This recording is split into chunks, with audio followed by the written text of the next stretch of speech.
പുലർച്ചെ 4 മണിയോടെയാണ് എറണാകുളം ബിവറേജസിലേക്ക് മദ്യവുമായി പോയ ലോറി ഇരിങ്ങാടൻപള്ളി ജംഗ്ഷനിൽ വെച്ച് അപകടത്തിൽപ്പെടുന്നത്.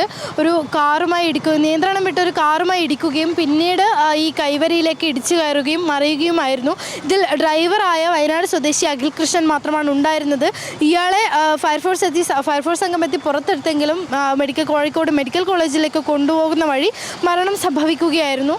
നമുക്ക് ഈ രാവിലെ അപകടം സംഭവിച്ച സമയത്തൊക്കെ തന്നെ ഈ മദ്യക്കുപ്പികളൊക്കെ തന്നെ ഈ റോഡ് സൈഡിലേക്ക് ചിതറിക്കിടക്കുകയായിരുന്നു, റോഡിൻ്റെ ഭാഗങ്ങളിലേക്കൊക്കെ ചിതറിക്കിടക്കുകയായിരുന്നു. പിന്നീട് വെള്ളിമാട് കുന്നുനിന്ന് ഫയർഫോഴ്സ് സംഘം എത്തിയാണ് ഇതൊക്കെ ഈ വശങ്ങളിലേക്ക് മാറ്റിയിട്ടത്.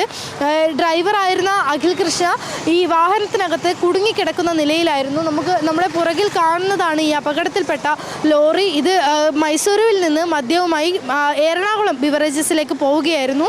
ഇതിൻ്റെ മുൻഭാഗമൊക്കെ തന്നെ വലിയ രീതിയിൽ ഈ പൊളിഞ്ഞ നിലയിലാണ്. ഇതിനുള്ളിൽ ഈ കുടുങ്ങിക്കിടക്കുന്ന നിലയിലായിരുന്നു ഡ്രൈവറായിരുന്നു അഖിൽ കൃഷ്ണ ഉണ്ടായിരുന്നത്. പിന്നീട് വെള്ളിമാട് കുന്നു നിന്നുള്ള ഫയർഫോഴ്സ് സംഘം എത്തി ലോറി വെട്ടിപ്പൊളിച്ചാണ് ഇയാളെ പുറത്തെടുക്കുകയും കോഴിക്കോട് മെഡിക്കൽ കോളേജിലേക്ക് മാറ്റുകയും ചെയ്തത്. എന്നാൽ നിർഭാഗ്യവശാൽ ഇയാൾ അവിടെ വെച്ച് തന്നെ മരിക്കുകയും ചെയ്തു. നമ്മുടെ ഈ ലോറിക്ക് തൊട്ടുപുറകെ ഇതിനെതിരെ വന്ന കാറിലായിരുന്നു ഈ ലോറി ഇടിച്ചിട്ടുണ്ടായിരുന്നത്. നമ്മുടെ ഈ ലോറിക്ക് തൊട്ടുപുറകിലായി പാർക്ക് ചെയ്തിരിക്കുന്നതാണ് ഈ കാറ് എന്ന് പറയുന്നത്. ഇതിൻ്റെയും മുൻഭാഗം ഇതിൽ 2 യാത്രികരായിരുന്നു ഉണ്ടായിരുന്നത്.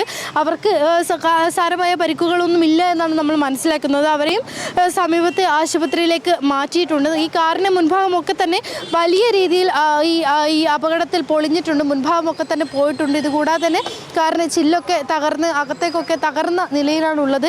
എങ്കിലും ഇതിൻ്റെ അകത്തുണ്ടായിരുന്ന വാഹനത്തിലുണ്ടായിരുന്ന ആളുകൾക്ക് വലിയ പരുക്ക് സംഭവിച്ചിട്ടില്ല എന്നതാണ് ആശ്വാസകരമായ കാര്യം. എങ്കിൽ പോലും ഈ ലോറിയിലുണ്ടായിരുന്ന വയനാട് സ്വദേശിയായ അഖിൽ കൃഷ്ണ ഈ അപകടത്തിൽ മരിക്കുകയാണ് ചെയ്തിട്ടുള്ളത്.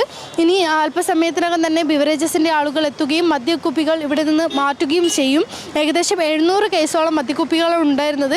ഈ അപകടത്തിൽ ഈ റോഡിലേക്ക് ചിതറിക്കിടക്കുന്ന നിലയിലായിരുന്നു ഈ മദ്യക്കുപ്പികളൊക്കെ തന്നെ ഉണ്ടായിരുന്നത്. ഈ വാഹനത്തിൽ ശേഷം വെള്ളിമാട് കുന്നിൽ നിന്ന് ഫയർഫോഴ്സ് സംഘം എത്തി അത് വശങ്ങളിലേക്ക് നീക്കുകയും ഗതാഗത സൗകര്യം ഒരുക്കി കൊടുക്കുകയുമായിരുന്നു ഉണ്ടായിരുന്നത്. പുലർച്ചെ 4 മണിയോടെയാണ് ഇരിങ്ങാടൻപള്ളി ജംഗ്ഷനിൽ വെച്ച് ഈ അപകടം നടക്കുന്നത്.